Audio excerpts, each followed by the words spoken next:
శ్రీ గురుభ్యో నమ. ఇన్ని రోజులు గణపతి మంటపాల దగ్గర మహిళా భక్తులే ఎక్కువగా కనిపిస్తున్నారు కాబట్టి ఆ స్త్రీమూర్తులకే ఒక విజ్ఞాపన.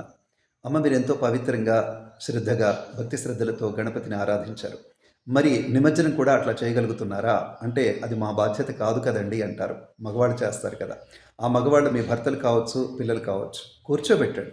ఇన్ని రోజులు మీరు ఎంత కష్టపడ్డారో పూజల కోసం అవన్నీ కూడా వాళ్ళకి తెలియచేయండి. కనుక నిమజ్జనం కూడా అలా పవిత్రంగా ఉండేటట్టుగా వాళ్ళకి బాధ్యత అప్పచెప్పండి.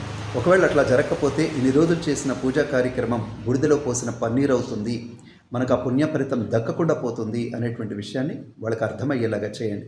అంటే ఇక్కడ బాజా భజంత్రీలు ఉండొద్దు, చిందులు ఉండొద్దు అని చెప్పట్లేదు.